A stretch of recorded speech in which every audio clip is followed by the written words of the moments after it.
So welcome to session number 5 of our series about Parshanut and Polemics. Let me share my screen here with you.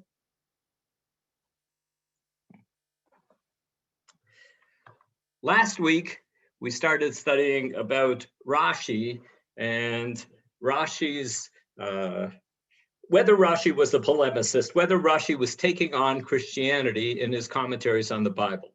And last week, we talked about Rashi's commentaries on Nach, on the prophets and the writings, on Nevi'im and Ketuvim. And we saw solid proof of a number of things.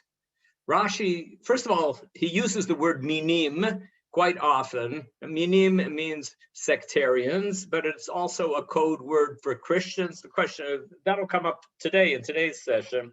When Rashi uses the word minim, is he necessarily referring to Christians? In some of the passages that we saw last time, there was no doubt about it. Rashi says a number of times that he says explicitly that he's offering explanations of biblical passages that will be useful lichuvat haminim, to refute the explanations of the minim. And we know that there are Christian explanations on those passages, and so that's solid proof that he is taking on the Christians. Rashi says explicitly that some of those explanations that he was offering differ sharply from what the classical rabbis had said. We saw, he says, the rabbi said that this is talking about the Mashiach, about the Messiah, but for polemical reasons, it's probably a good strategy for us to say that this passage is not about the Messiah. That's pretty strong dedication to arguing with the Christians, that he's willing to even go against the traditions of some of the classical rabbis on these passages. We finished the session last week by seeing at least one text, and there are others in the prophets where Rashi doesn't explicitly say that he is offering an explanation in order to counter the claims of the Christians, but it's obvious that that is what he is doing, that when he comes up with his innovative explanation of the suffering servant at the end of the book of Isaiah, it's because he knows that the Christians have interpreted the suffering servant about Jesus.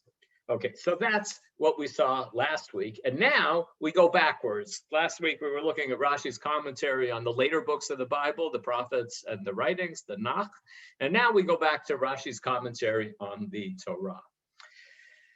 So first thing we notice is that in Rashi's commentary on the Torah, the word min or minim appears a grand total of 4 times.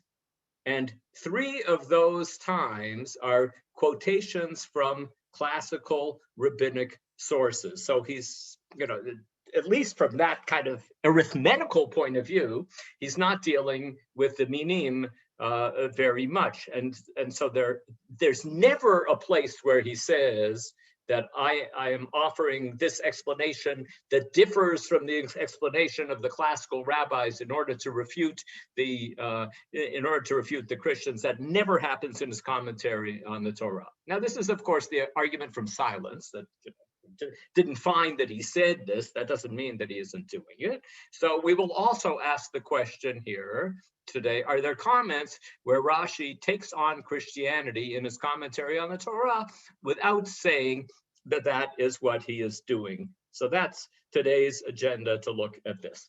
So the first thing we're going to look at is those passages, or at least a couple of those passages, where Rashi does use the word min or minim, which could mean a non-believer or could mean a Christian.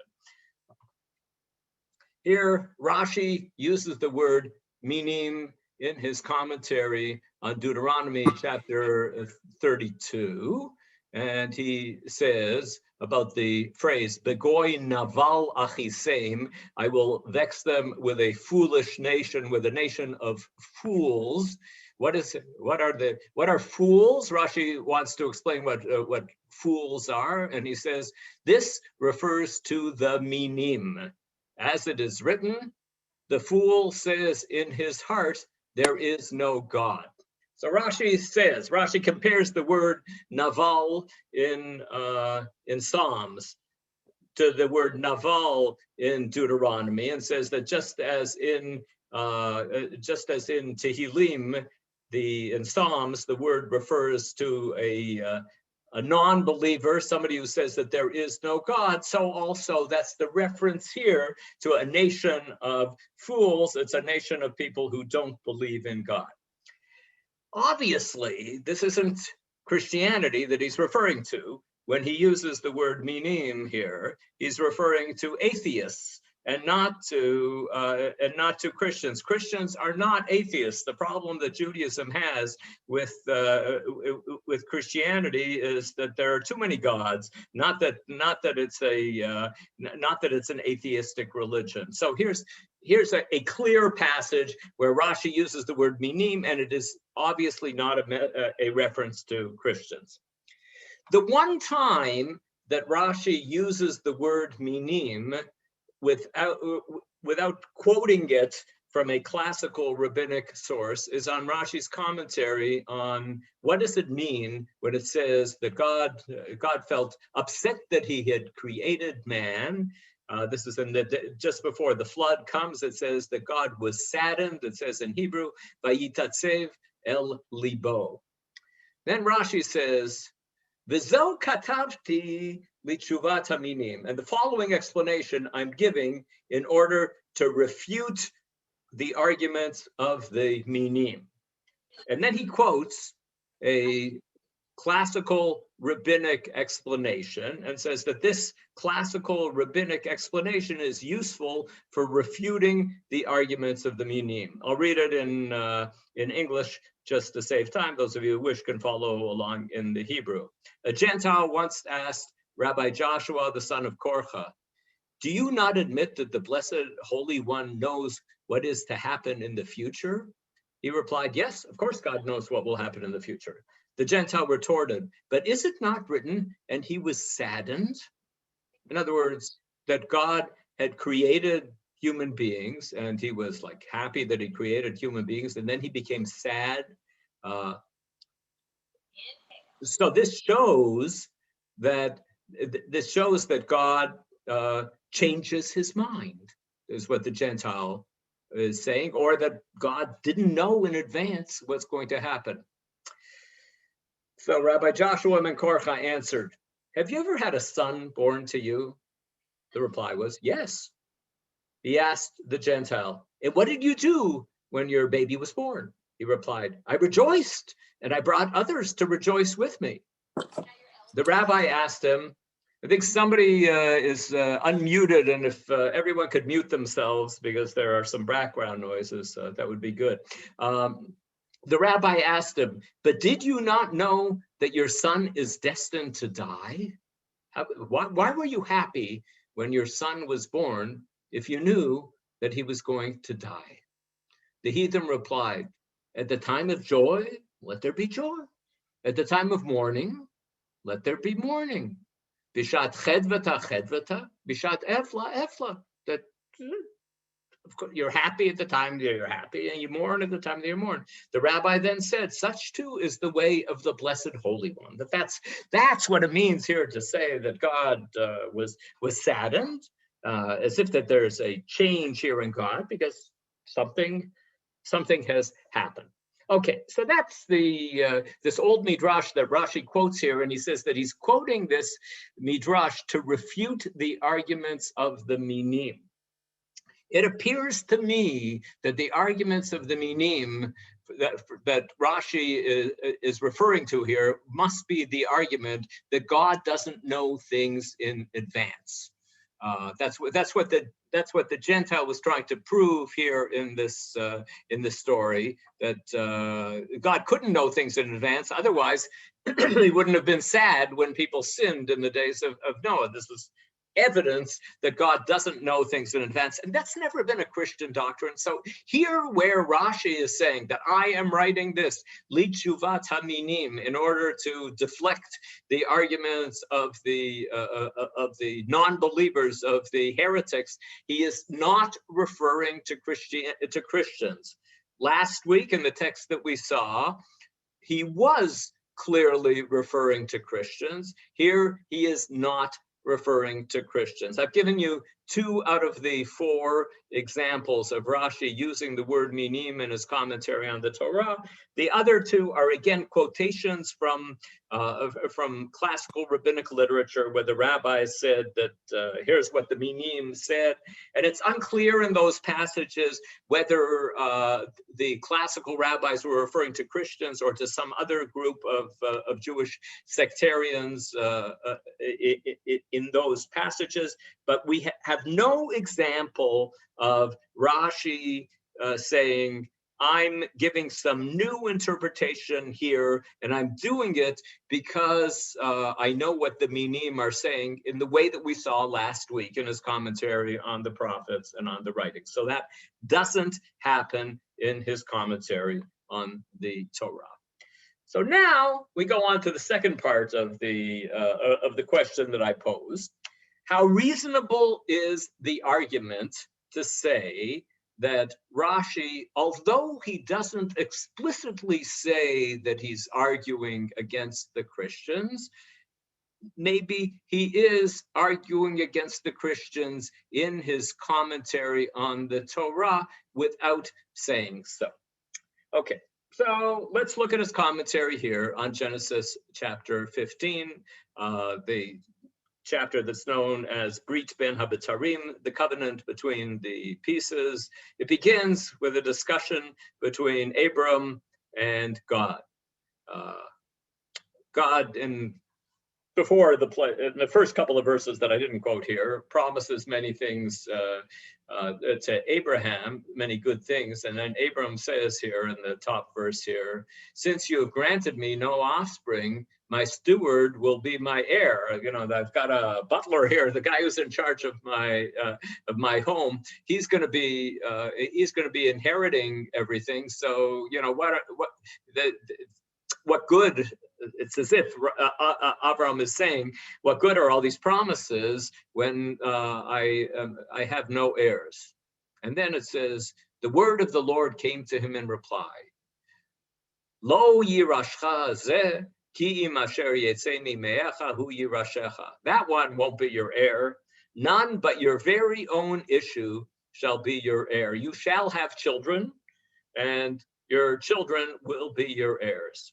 And then it says, he took him outside and he said, look towards heaven, count the stars if you are able to count them. And he added, so shall your offspring be.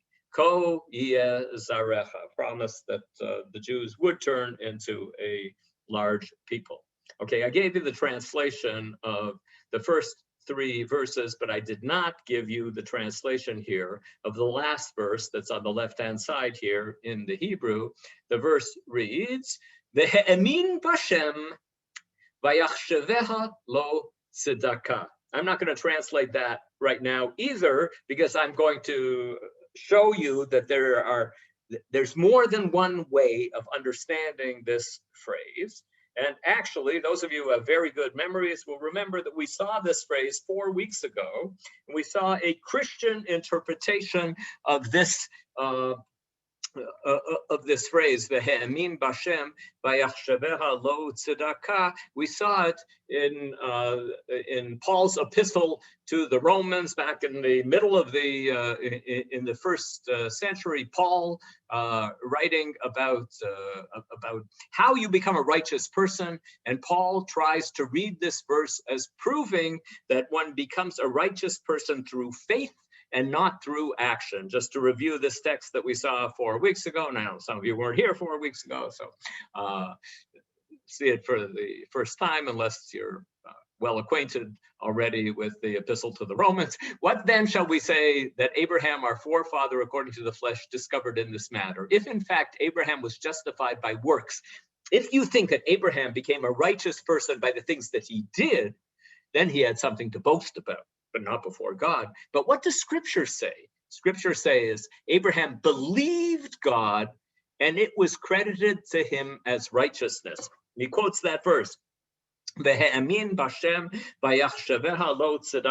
other words, This is how Paul is understanding that passage back there in Genesis. God is making promises here to Abraham. Abraham's saying at the beginning, look, I don't have any children. What good is all the blessings that I've been given? And God says to him, don't worry, you're going to have children, and you will turn into a large people. And Abraham believed that.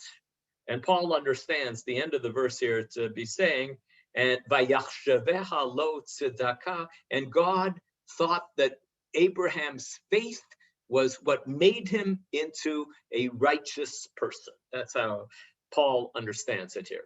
Now, to the one who works, wages aren't credited as a gift, but as an obligation. However, to the one who does not work, but trusts God, who justifies the ungodly, their faith is credited as righteousness. So it's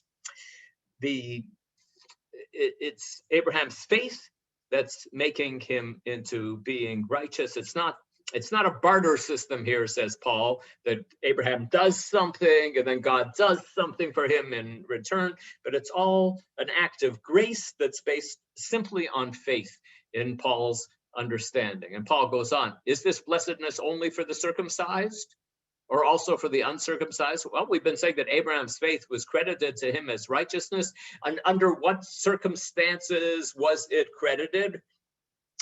This verse that we quoted was from Genesis chapter 15. Was it after he was circumcised, or was it before he was circumcised, says Paul? It was not after, it was before. He doesn't become circumcised until chapter 17.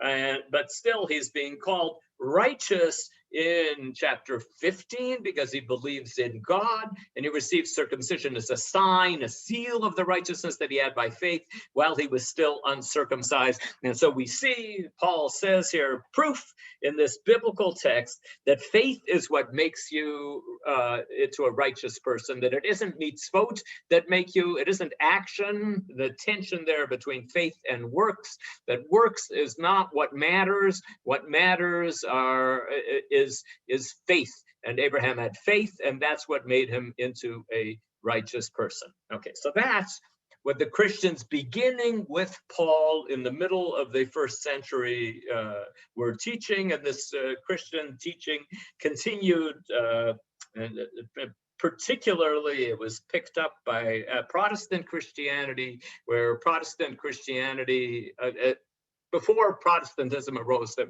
people were, of course,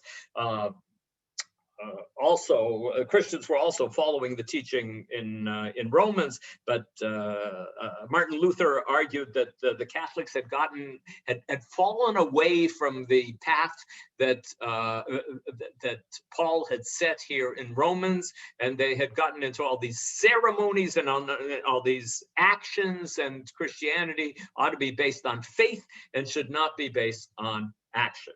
Okay. What do the Jewish commentators say about this verse? Well, first of all, let us notice that there is an ambiguity here in the syntax in the verse. So you have on the left, Vehemin b'Hashem vayachshaveha lo tzedakah, and on the right, I give you the two different ways of understanding the syntax here of the verse. The first one is Paul's understanding of the syntax. He believed in God. He, meaning God, reckoned it for him, meaning Abram, as merit. Vayachshaveha, the subject, for those of you who are into grammatical terminology, vayachshaveha, the subject of the verb vayachshaveha is God. God reckoned it, and we have the pronoun appearing afterwards, lo, for him. Who is him? Him is Abram. God reckoned it for him as merit. But there is the other way of understanding this verse, that he believed in God, and he, the subject of the verb, is now Abram. He considered it, meaning God's promise, a free gift from him, from God. That's what this verse means. That God made this promise to Abram, and Abram believed God, and he said, oh, that's really nice. I consider this a tzedakah, a free gift, something special that God is doing on my behalf. As we shall see in a minute, most Jewish commentators, or at least an extremely large number of Jewish commentators, follow the second understanding. Just because it's an interesting text here, I give you an example from the reconstructed Rashbam on Genesis 15. Rashbam, Rashi's grandson, who we will be talking about next week, and his attitude towards Christians and Christianity. His commentary on Genesis chapters 2 through 17 is lost. And a scholar here in Jerusalem named Hillel Nevetsky has done a really interesting project of trying to reconstruct Rashbam's commentary on Genesis 15. Hillel wrote a doctoral dissertation at Haifa University that was just accepted a little more than a year ago, which was his arguments for this reconstructing of parts of Rashbam's commentary on Genesis 15. I think that the argument that Hillel has about this specific passage is very strong. I think that there are many reasons to think that this is Rashbam's lost comment on Genesis 15. If it isn't Rashbam's lost comment on Genesis 15, it's some other rabbi from the 12th century. So probably Rashbam, and if not Rashbam, some other rabbi from the 12th century writes, Abram believed what God had promised him, that he would have a child, and Abram thought that God was doing him a favor, a tzedakah, and that it was not because of his own merit. Rather, it was tzedakah and God's mercy on him. Zehu ikar pshuto, a standard Rashbam phrase. This is the true plain meaning of the text. As for those who say that the phrase means that God considered Abraham's faith as tzedakah and that God graciously accepted Abraham's faith, they are mistaken. So Rashbam here at the end quotes, I think, the standard Christian understanding of the text, the understanding of the text that we saw in Paul's epistle to the Romans, and says that that is a mistaken understanding of the verse. Is Rashbam saying this for polemical anti-Christian purposes? A good chance that it's the case that he is doing so. Can't say for certain. He doesn't say that he's relating to Christian, but it's distinctly possible. And I started with this Rashbam just for the fun of it, in order to give some publicity to the wonderful project done by Hillel Nevetsky.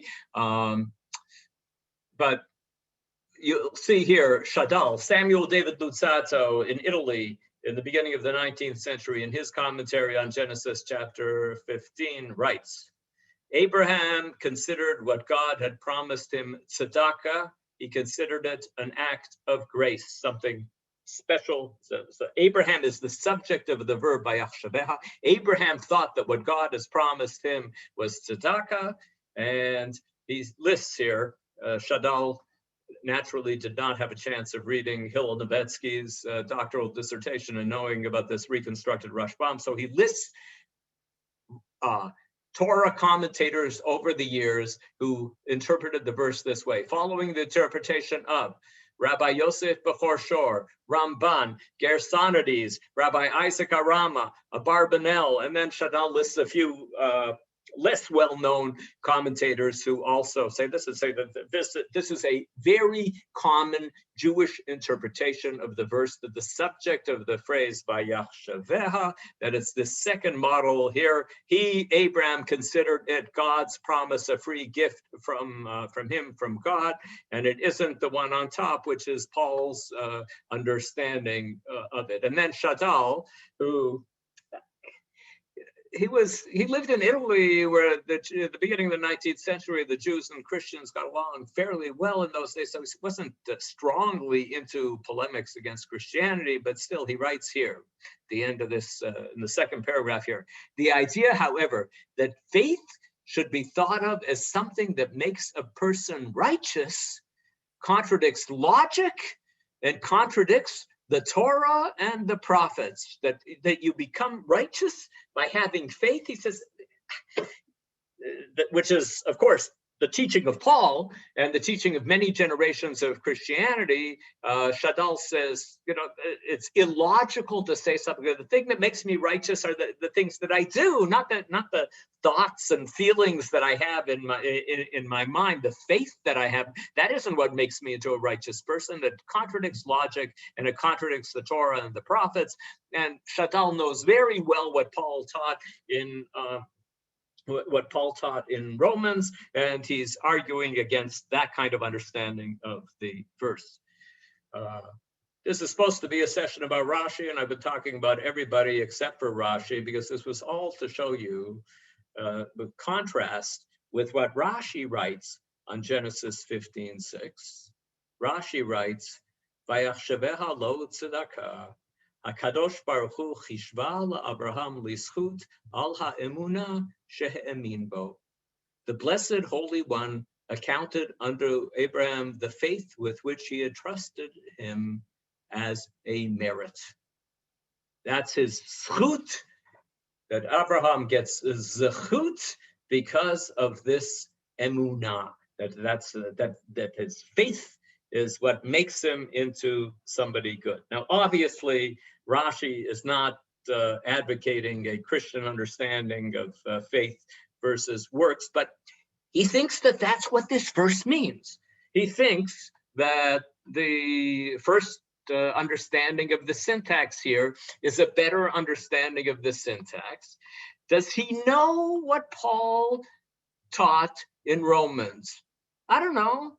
Maybe he knows what Paul said in Romans. I consider it unlikely that he knows what Paul said in Romans, and I consider it unlikely that he would be writing this if he knew that this was the basis of the Christian teaching of the superiority of faith over works, when we have, as Shatal points out, all of these commentators, all of these Jewish commentators who came up with a different understanding of it. So in a place where many Jewish commentators are offering an interpretation that is trying to undercut Paul's understanding of Genesis 15:6, Rashi in his commentary on Genesis 15:6 understands the syntax, the order of the words here, what's the subject and what's the indirect object. He understands it the same way that Paul does, not because he agrees with Paul about theology, but because he thinks that's what the verse means. Okay, so here's Rashi. This is Rashi's first opportunity here to offer an interpretation of a verse that that's quoted in many Christian sources to try to support Christian theology. And Rashi passes. He does not take the bait. He does not decide to try to refute Christianity in his commentary on Genesis 15:6. Let's look at another example of a verse that is commonly quoted in Christian circles, one of the verses that's considered a Christological verse by the Christians, a verse that is a prophecy about Jesus in the Bible. In the blessing that's given to Judah in Genesis chapter 49, it says, you have the Hebrew here on the left, Lo yasur shevet mi Yehuda u'mechokek mi ben raglav ad ki yavo Shilo, v'lo yikat amim. This is poetry, and we talked about last week about it's often difficult to understand poetry, and the last 6 words of this verse are difficult. You have the JPS understanding at the top on the right. The scepter shall not depart from Judah, nor the ruler's staff from between his feet, so that tribute shall come to him, and the homage of peoples be his. The word yikat is, unattested anywhere else in the Bible, and so it's really not clear what it means, but it's saying that Judah will be in charge, and Judah, of course, became the leader tribe, and tribute will come to him, and the homage of peoples will be his. That's the Jewish Publication Society translation. The King James translation preserves the old Christian understanding of this verse, as the King James translation would naturally too, and writes, the scepter shall not depart from Judah, nor a lawgiver from between his feet, until Shiloh come, and unto him shall the gathering of the people be. Yikat is understood in King James, and I think by most Christians, as relating to the root Kuf Hey Lamed. I don't know what happened to the Lamed. There is no Lamed there, and that's referring to gathering or assembly. Until Shiloh come, and unto him shall the gathering of the people be. So that's a common Christian understanding, and we see it already in the 2nd century in the dialogue of Justin Martyr, the church father, with Trypho the Jew. He quotes this passage, and Justin says, this is the oldest text that I could find. Maybe somebody said it before Justin, but Christians continue to say it from the time of Justin on. He speaks therefore in the passage relating to Judah, a prince shall not fail from Judah, nor a ruler from his thighs, till that which is laid up for him come, and he shall be the expectation of the nations. And it is plain that this was spoken not of Judah, but of Christ. So Justin Martyr said this is a clear prophecy about Jesus in the book of the Genesis. And this is it's not just Justin, it's a common teaching from the time of Justus to the time of Rashi and beyond the time of Rashi. And what does Rashi do when he comes to this passage? Ad ki yavo Shiloh, he says, means until the King Messiah will come. Now, obviously, just I'm sure it's clear to everybody, it isn't that Rashi thinks that Jesus is the Messiah, but he thinks that this is a messianic verse. You saw here the JPS translation. There's nothing messianic in the JPS understanding, the Jewish Publication Society understanding of this verse. And we will see next week. We'll see Rashbam's commentary on Genesis 49:10, where he clearly takes on the Christian understanding and says, no, there's nothing about the Messiah here in this verse. There's and so. Here are 2 verses in Genesis that are often cited by Christians. For the last 2,000 years, Christians citing Vayachshaveha lo tzedakah, about Abraham's faith being that which made him just, and citing this verse to say that the common Christian teaching about this verse was that what it means is Jews will have power until Jesus comes. And very often Christians argued, well, take a look at what happened in history after Jesus came. That was the end of Jewish power. Jewish powerlessness began when Jesus came. It's a far-fetched interpretation of the verse, but that was the standard understanding of the verse, and it involves understanding Ad ki yavo Shiloh as a messianic phrase, which it doesn't have to be a messianic phrase. There are other ways of understanding it, but Rashi just says it means until the King Messiah shall come, whose will be the kingdom. And Onkelos says this same thing. So Onkelos, we know, was not arguing against Christians. If Rashi is arguing against Christians, and if he knows what Christians are teaching, then it would be surprising for him to say this without qualifying it in some way. Okay, so here we've seen 2 examples of Rashi not taking the gambit of seeing an opportunity of arguing against Christianity.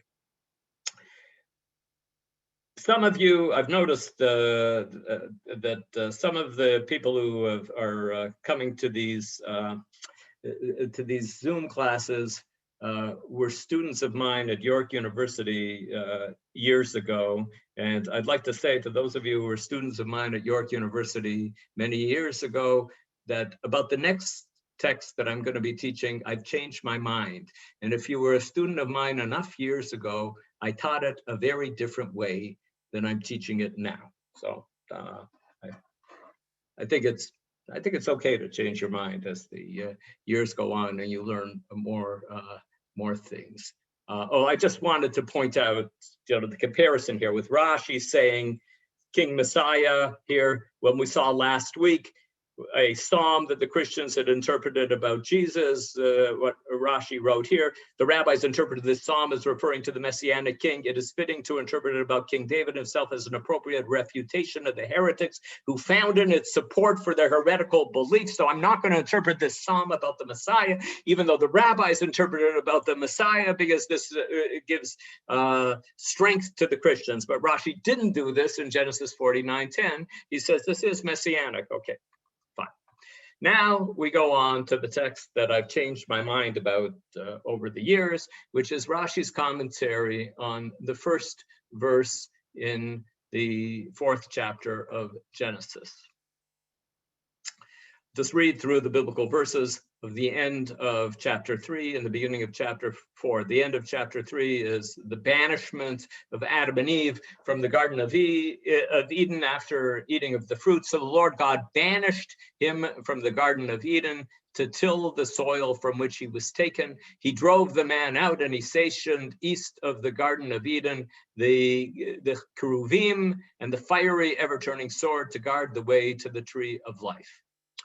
Now, the man knew his wife Eve, and she conceived. This is the JPS translation. We're going to talk about the translation soon. Now, the man knew in the biblical sense, his wife Eve, and she conceived, and she bore Cain, saying, I have gained a male child with the help of the Lord. She then bore his brother Abel. Okay, so we see the order of the text here. They are kicked out of the garden. They sin, they're kicked out of the garden, and then chapter 4 begins, Ve'ha'adam yada et chava ishto. Rashi's commentary on this verse, Ve'ha'adam yada. Kvar kodem ha'inyan shel mala, kodem shechata v'shenitrad migan Eden. Adam yada, his wife Eve, means that he had known his wife Eve before the events of the previous story, before he sinned and was thrown out of the Garden of Eden. I used to teach this text as being a clear example of Rashi polemicizing against Christianity because of the Christian teaching that sexuality is a result of the fall and a result of eating of the fruit. And this, I used to teach that this repeated language here in the beginning of Rashi's comment, Kodem ha'inyan shel mala, Kodem shechata v'shenitra, before the events of the previous story, before he sinned and was thrown out of the Garden of Eden, it looks like he's arguing against something, and it makes sense to argue that he is arguing against Christianity. Okay, we'll see the, and just what's the Christian, we'll see the rest of Rashi's commentary soon, but just, I took one of the church fathers I found, John Chrystostom, writing in his homilies on Genesis.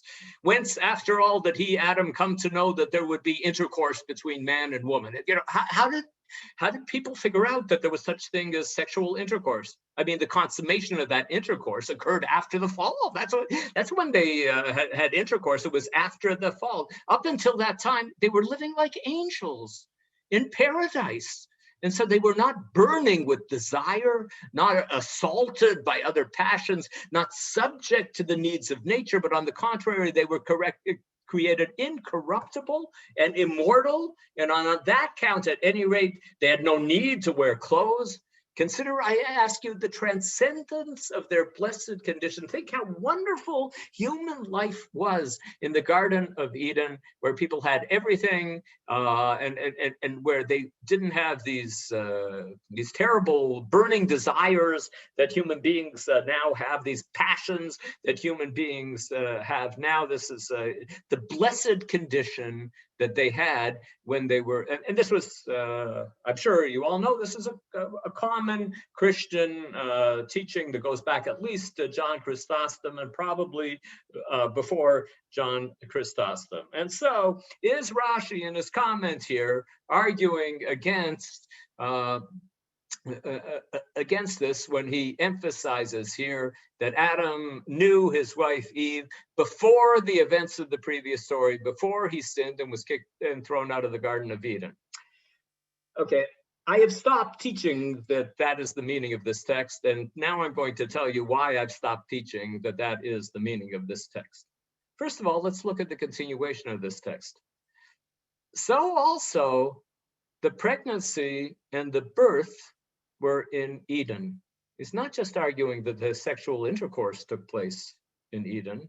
He's saying that also the pregnancy was entirely in Eden and the babies were born in Eden. You know, if you're trying to argue against Christianity, you don't have to say that.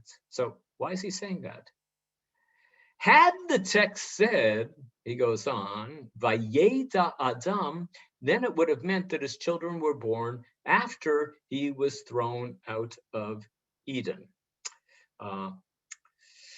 Notice that the last line of Rashi isn't, had the text said Vayeta Adam, then it would have meant that they had intercourse after they left.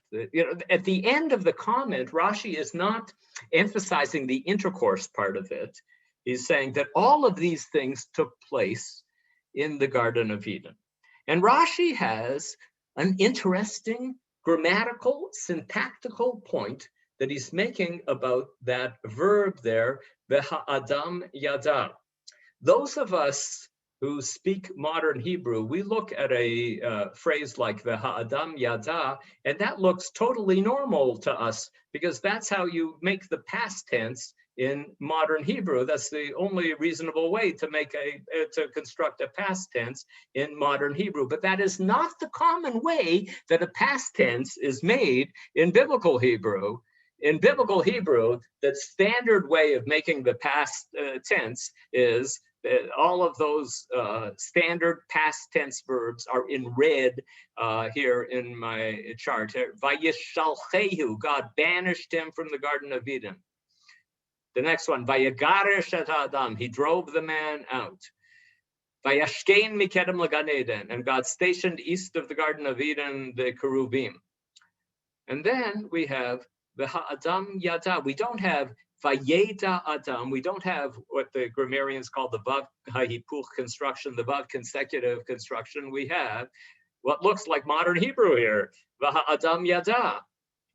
And then the rest of the verbs after that go back to being Vav consecutive.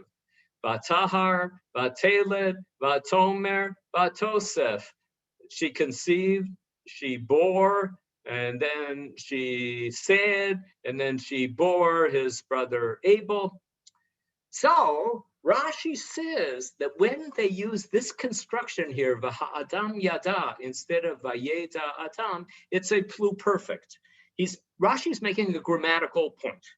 He's pointing out the difference between these two kinds of past tenses. There isn't a simple form for a pluperfect in Hebrew. In modern Hebrew, it's something that's missing in modern Hebrew to have a simple way of saying that I had known instead of I knew. To make that distinction in modern Hebrew is very difficult. And it has been argued that one of the ways that the pluperfect is done in the Hebrew Bible is through a phrase like V'ha'adam yada. Another example of this, where I think it's clear that this, what looks like a simple past tense, is actually a pluperfect in the story of Lavan looking for his household gods. It says that Lavan went into Jacob's tent and Leah's tent and the tents of the two maidservants. He didn't find them. Leaving Leah's tent, he entered Rachel's tent. We have all those verbs there in the standard Vav Hahipuch method. Vayavo, Vayetze, Vayavo. And then we have Rachel lakcha et hatrafim. And almost every translator realizes here that this is a pluperfect. Rachel had taken the idols and placed them in the camel cushion. This isn't, we have list of verbs going on one after the other, but that phrase "Rachel lakcha" instead of "Vatikach Rachel" tells us that it's a pluperfect. But the simeim b'charagama v'teshev aleim v'yimashesh there, and then we have more vav consecutive constructions because there the actions are taking place one after the other. So why is Rashi saying what he says about V'ha'adam yada? It could be because it's the first time in the Bible that we have this use of the pluperfect with a phrase like V'ha'adam yada. So Rashi's explanation could simply be a grammatical, syntactical interpretation. Furthermore, when we look at other Jewish commentators who are known to be polemicists against Christianity, Radak, who we'll talk about in a couple of weeks in this mini course, Radak, Rabbi David Kimchi at the end of the 12th century, despite the fact that Radak really knows Christianity well, Radak disagrees with Rashi, and he says, Adam knew his wife Eve. Once his instinct of sexual desire was aroused from eating from the tree, and his wife's also, he knew her, and she conceived. Either 7 or 9 months later, there's no proof from this verse that she conceived and gave birth on the same day as the Midrash writes. That Radak, the well-known Jewish polemicist, feels no necessity of trying to counter Christian claims about sexuality in his commentary on Genesis chapter 4. And another well-known Jewish polemicist who we'll also see soon, Rabbi Yosef Bekhor Shor, also from the second half of the 12th century, also insists, in fact, that sexuality began only after they left the garden. He writes,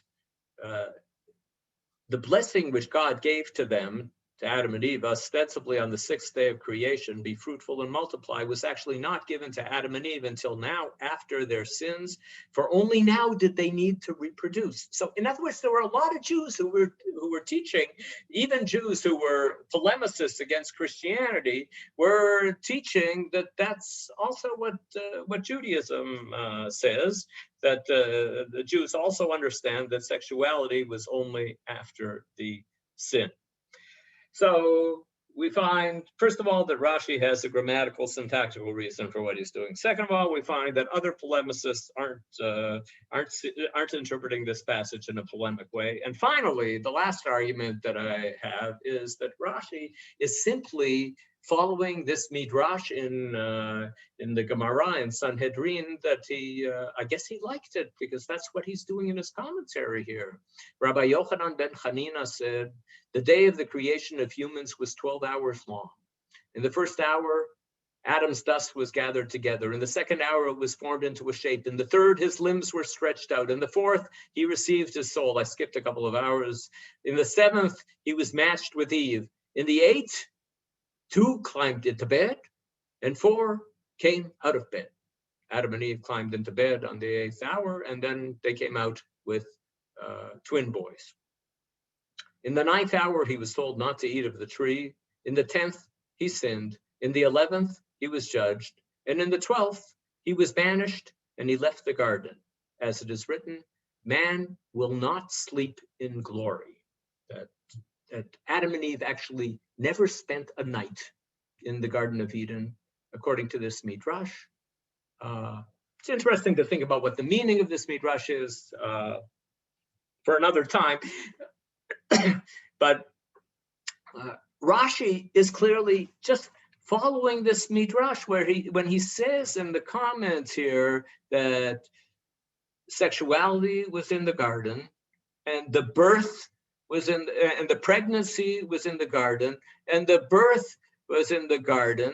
This isn't a polemic against Christianity. This is doing what Rashi often does, which is using midrashim in his commentary on the Torah. So to conclude, our conclusion last week, the beginning of the class last week, I said, does Rashi take on Christianity? I said the one-word answer was yes, and the two-word answer was yes, but. The but is, but he doesn't do it in his commentary on the Torah. There's no proof that he's doing it anywhere in his commentary on the Torah. He does do it in his commentary on Isaiah. He does do it in his commentary on Psalms, but I see no proof that he does it in his commentary on the Torah.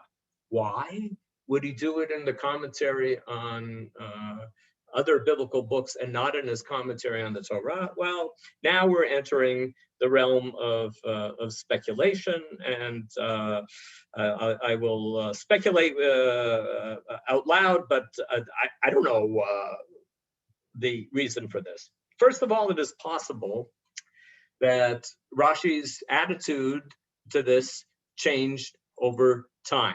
That Rashi, we don't know the order in which Rashi wrote his various books, but it seems to me to make perfect sense that if you're writing a commentary on the entire Bible, that you would start with your commentary on the Torah, and then you'd go on to your commentary on the prophets and on the writings. And so when he began this project, he was not involved in polemicizing against Christianity. And as the years went on, he became involved.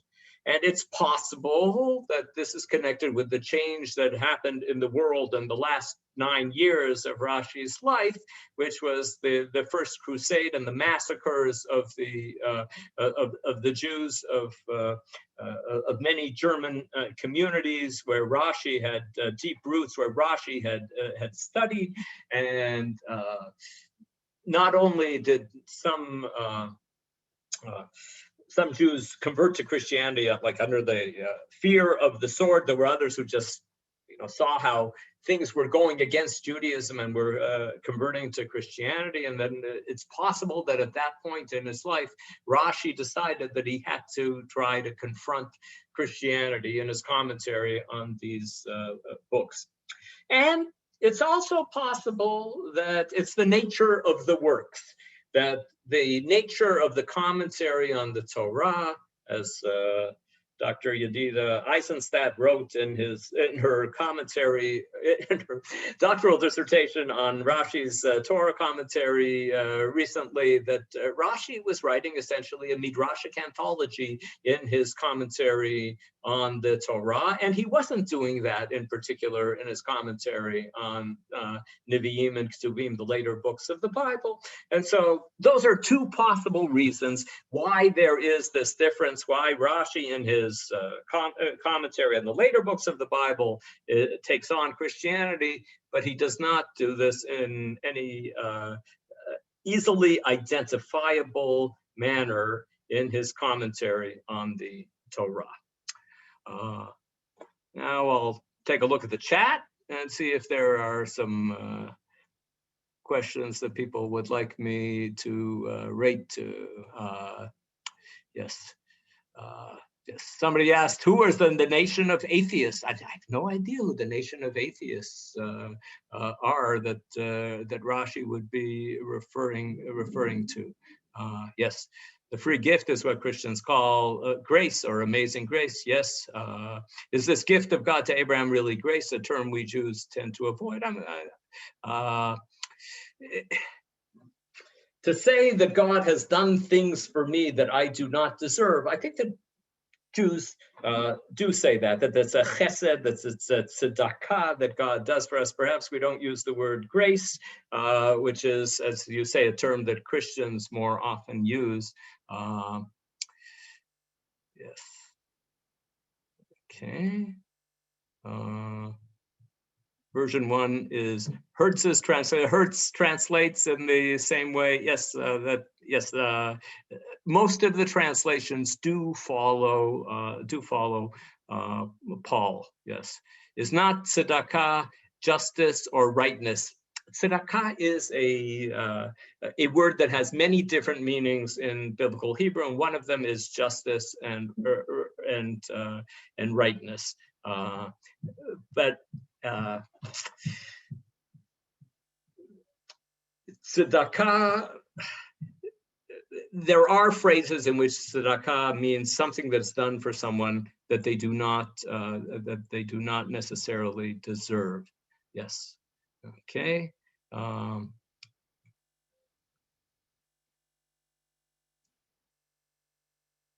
Okay. Yes, all the people that Shadal quotes on 15:6, Arthur points out, come after Rashi. Could it be that they are all protesting? It's possible. I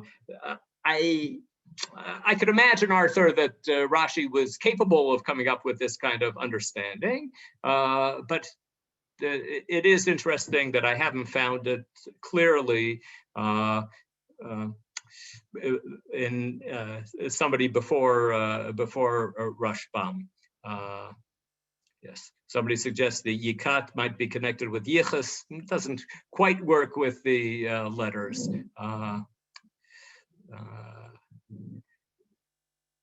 Yes, so Professor Basser gives us a quotation from James in the New Testament. You say you have faith, for you believe that there is one God. Good for you. Even the demons believe this, and they tremble in terror. How foolish! Can't you see that faith without good deeds is useless? So Professor Vassar points out correctly that even within the books of the New Testament, some of the New Testament books don't buy into this model of Paul that all you really need is faith. Thank you, Professor Basser, for that.